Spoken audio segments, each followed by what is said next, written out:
একটা সময় ছিল যখন মুসলিম পণ্ডিত ও চিন্তাবিদরা বিজ্ঞান, সাহিত্য, অর্থনীতি ও গণিতের ক্ষেত্রে নতুন নতুন আবিষ্কারের মাধ্যমে বিশ্বে খ্যাতি অর্জন করেছিল। আলজেব্রা, ক্যালকুলাস, জ্যামিতির মতো গণিত আবিষ্কারে যেমন অবদান ছিল রসায়ন, জীববিজ্ঞান, ওষুধ ইত্যাদি শাস্ত্রে। বলা হয়ে থাকে ৮ম থেকে ১৩ শতাব্দী ছিল মুসলিমদের সোনালী দিন। কিন্তু কি হলো যে মুসলিমরা ধীরে ধীরে পতনের দিকে যেতে লাগলো? মুসলিম শাসকরাই বা কেন হারাতে লাগলো তাদের ক্ষমতা? কেন বা মুসলিমরা পিছিয়ে পড়তে থাকলো ক্রমাগত? এর মূল কারণ মুসলিম উম্মাহ এর মধ্যে বিভক্তি হতে পারে। খিলাফতের শেষ বাতিটাও নিভে যায় আরবদের নেতাদের বিদ্রোহের ফলে। মুহাম্মদ সাল্লাল্লাহু আলাইহি ওয়াসাল্লাম থেকে শুরু করে মুসলিমদের আধিপত্য বাড়তে থাকে দুনিয়া জুড়ে। বদরের যুদ্ধ জয়ের মাধ্যমে শুরু হয় বিশ্বজুড়ে মুসলিমদের আধিপত্য। একটা সময় ছিল মুসলিমরা প্রায় অর্ধেকটা দুনিয়া শাসন করত।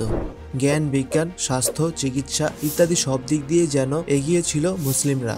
তবে মুসলিম খিলাফতের পতনের শুরুটা হয় ১১ থেকে ১৩ শতাব্দীর মধ্যে। সময়টা ছিল আব্বাসীয় খিলাফত, যেটা কিনা এক সময় মুসলিম ইতিহাসে সবচেয়ে শক্তিশালী সাম্রাজ্য ছিল।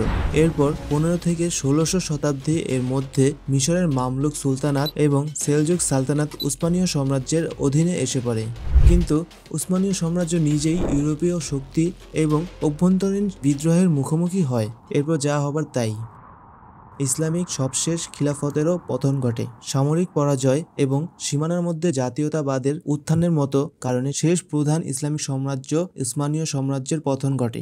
তো এখন মুসলিম বিশ্ব কেমন আছে? ফিলিস্তিন থেকে শুরু করে আমাদের পাশের দেশ মিয়ানমারে পর্যন্ত মুসলিমদের উপর নির্মম নির্যাতন করে তাদের ঘর ছাড়া করছে। তো আপনার মনে কি প্রশ্ন জাগছে না, কেউ কেন এর বিরুদ্ধে ব্যবস্থা নিচ্ছে না?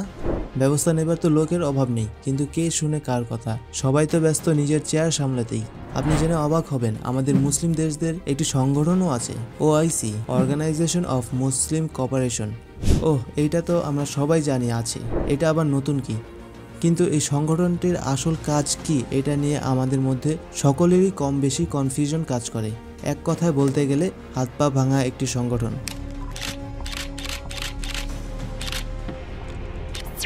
কিন্তু যদি চাইতো এটি হতে পারত বিশ্বের সবচেয়ে শক্তিশালী সংগঠন, কিন্তু তা তো হলো না। আমাদের অধিকাংশ নেতারাই টাকার বিনিময়ে দুনিয়া খরিদ করেছে, নিজের দায় দায়িত্ব সব ভুলে গিয়ে ক্ষমতাকে দিয়েছে প্রাধান্য। তো আমাদের আসলে কি করা দরকার গৌরবান্বিত মুসলিম যুগ ফিরিয়ে আনতে?